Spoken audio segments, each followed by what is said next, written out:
नमस्कार दर्शकवृन्द, स्वागत छ कार्यक्रम प्रोड्याक्टिभ प्याकेजमा। आज तपाईँ सामु फेरि पनि एउटा कविता लिएर उपस्थित भएको छु र कविताको शीर्षक छ राहत।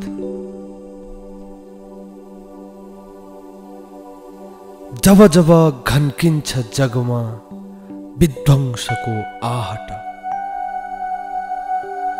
जब जब घन्किन्छ जगमा विध्वंसको आहट, म जुट्छु यही मनुष्य माझ बनेर बस्तु राहत। म जुट्छु यही मनुष्य माझ बनेर बस्तु राहत। गाह्रो कमाउन इज्जत, खर्चिलो त्यो जोगाउन। गाह्रो कमाउन इज्जत, खर्चिलो त्यो जोगाउन। म नाच्छु यही वितरणको नाच, आउन हो गीत गाउन। म नाच्छु यही वितरणको नाच, आउन हो गीत गाउन।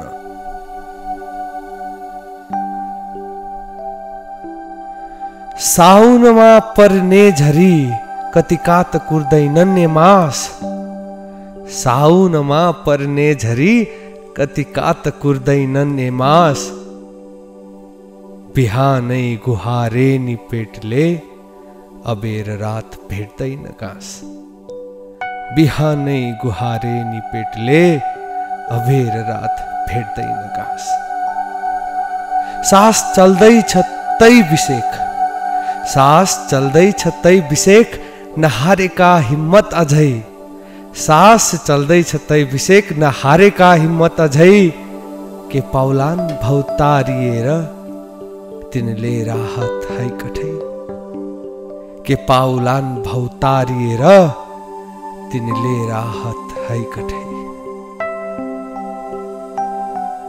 जो पुज्छ पीडाको कला, म पुग्छु उसको दैलोमै पहिलो भई। जो पुज्छ पीडाको कला, म पुग्छु उसको दैलोमै। आधा आधी त तुइन्छ नै, त्यही बीचमा भाँड भैलो भई। आधा आधी त तुइन्छ नै, त्यही बीचमै भाँड भैलो भई। हाड बिनाको जिब्रो भित्रै म छोपिन्छु अन्धकारमै। हाड बिनाको जिब्रो भित्रै म छोपिन्छु अन्धकारमै।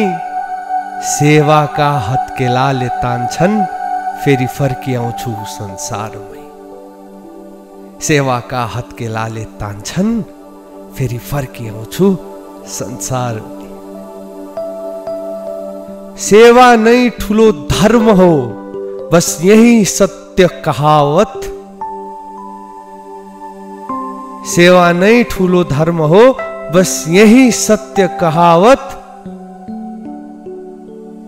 सेवाकै एक्लो उदाहरण, म परे बस्तु राहत।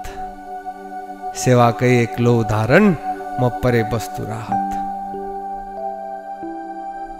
मलाई जति सक्छौ बाँड यही धरतीको उपकार। जति ताने नि सुक्दैन पानी, कुवा जान हो उपहार। मलाई जति सक्छौ बाँड यही धरतीको उपकार। जति ताने नि सुक्दैन पानी, कुवा जान हो उपहार। मनवा जान हौ उपहार। दुखीलाई डुब्नबाट तार, कतिको इच्छा पार साकार। जति ताने नि सुक्दैन पानी, कुवा जान हो उपहार। मनवा जान हौ उपहार।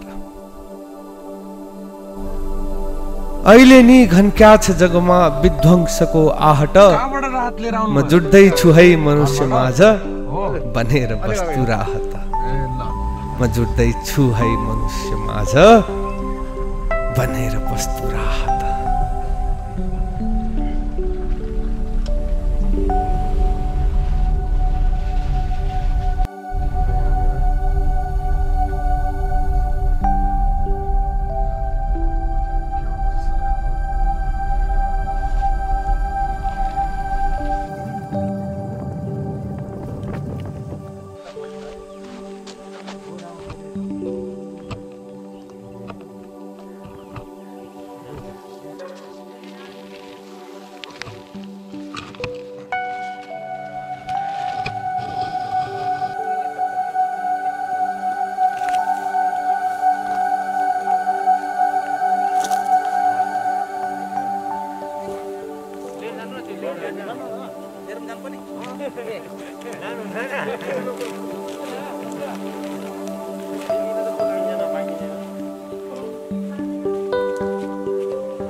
के भुजेल भन्नुभएको थियो नि नाम के हो राधिका भुजेल हुनुहुन्थ्यो नि नाम तपाईँ नाम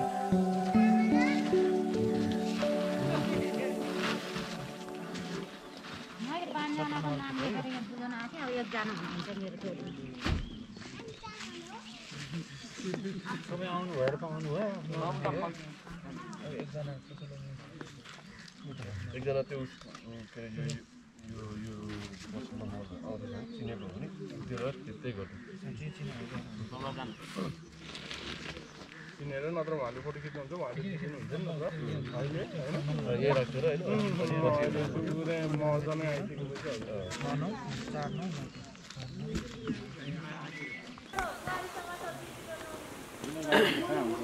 कति थान गइसक्यो सर राहत अहिलेको हालमा हजुर अहिलेको हालमा त कति अहिले हामीसँग बजेट 3 बोरा छ 12 गयो 12 गइसक्यो 12 वटा गइसक्यो है तिनीहरूलाई बोलाइसकेछन् होला नि बोल्छन् भएको थिएन र बोला फोन गरेर आउँदैछ भने फेरि नाम एकचोटि अब छुटेको त यहाँ कोही छ भने गर्ने है नत्र भने पछि यो गरिदिनु पर्ला जस्तो के अरे पछि उहाँलाई फेरि फोन गरिसक्नु भएको त गाह्रो हुन्छ नि त्यो फोन गरेर नभए उनीहरू कसैले लिँदै नि हुँदैन अरे लिएर यहाँ राख्नु तपाईँले चिन्नुभयो त हजुरले बुझ्दिनु यसो गरिदिनु यो जति पनि छुटेको छ नि यही छोडिदिनु उनीहरू आएपछि होइन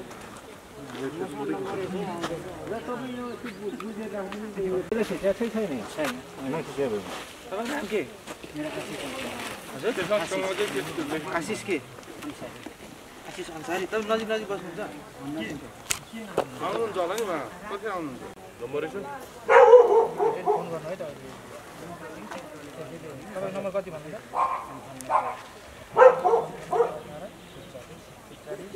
राधिका भुजेलको नाम होला है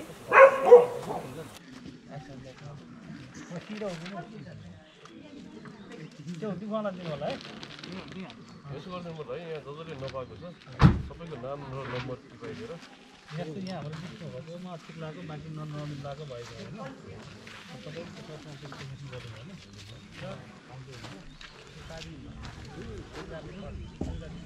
बाँकी भएको नाममा 15जना बाँकी 16जना बाँकी यहाँ चाहिँ कस्तो हुन्छ फेरि जो पनि आइदिन्छौँ कि त्यो अब तपाईँलाई त अलिक के गाह्रो हुन्छ यो फोनले गर्दाखेरि अब ल्याएर मान्ने रहेछ अब उहाँलाई सम्पर्क गरौँ नाम के भन्नु जति नै आउँछ भन्नुहुन्छ हाम्रो त्योभन्दा पनि तपाईँहरू हाम्रो विषयमा चाहिँ जसको चाहिँ अब एकदम आगै बोले होइन छुट्टै बोले होइन भोलि बस्नुपर्ने अवस्था छ खाने किन्ने पैसा पनि छैन अनि खाने चामल पनि छैन त्यसलाई चाहिँ दैनिक ज्यालादारीमा काम गर्ने ल हुन्छ हामी लाग्छौँ त्यसमा भेटौँला त्यो चाहिँ अलिक बेलुका है त अघि मैले फोन गरेको नम्बर पनि त्यहाँ नाम के भएको थियो नाम अघि मैले फोन गरेको के हो नाम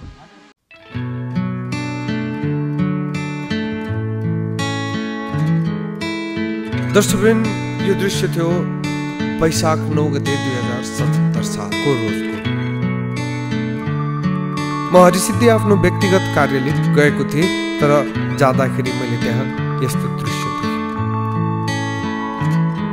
त्यहाँकै स्थानीय बासिन्दाले स्थानीय दुखी जति हुनुहुन्छ र जसलाई राहतको आवश्यकता छ पहिचान गरेर सरकारी पक्षलाई पहल गर्नुभएको रहेछ र सो मार्फत दुखीलाई राहत दिलाउन सफल हुनुभएको रहेछ यो कार्य मलाई एकदमै सराहनीय लाग्यो र म एकदमै खुसी भएँ त्यसैले मैले यो प्रस्तुति हजुर समक्ष पस्कने जमर्को पनि गरेँ आशा छ जहाँ कहीँ बसेर हेर्दै हुनुहुन्छ दुखीले राहत पाएको देख्दा तपाईलाई पक्कै पनि खुसी महसुस भएको हुनैपर्छ धन्यवाद छ समस्त सहयोगी मनहरूलाई जसले आफ्नो दक्षता अनुसार सहयोग गरि नै रहनु भएको छ सेवामा हात जुटाइ नै रहनु भएको छ र साथै तपाईँ सज्जन वर्गमा एउटा प्रश्न पनि गर्न मन गरेको छु भर्खरै राहत वितरण गरेको न्यूमा ज्ञानेन्द्र साईलाई पक्राउ गरिएको थियो के यो नैतिकताको आधारमा ठिक हो वा होइन के राहत सङ्कलन गरेर सरकारी तवरबाटै वितरण गर्नुपर्ने हो? मेरो बुझाइमा चाहिँ व्यक्तिगत तवरबाट कसैले पनि आफ्नो दक्षता अनुसार कसैलाई पनि किन नहोस् सहयोग गर्न मन गर्छ भने उसलाई सहयोग गर्न दिनुपर्छ। त्यो उसको नैसर्गिक अधिकार हो। जे होस्, नेपाल प्रहरीलाई सरकार र जनता बीचको एउटा पुल माध्यम बन्नु भएकोमा हार्दिक बधाई एवं धन्यवाद दिन चाहन्छु। सरिदय आभार। हस्त आजको लागि यति नै। फेरि आगामी एपिसोडहरूमा भेट हुने नै छ। तबसम्मको लागि समस्त दर्शकवृन्दलाई प्रोराडिभ सल्युट।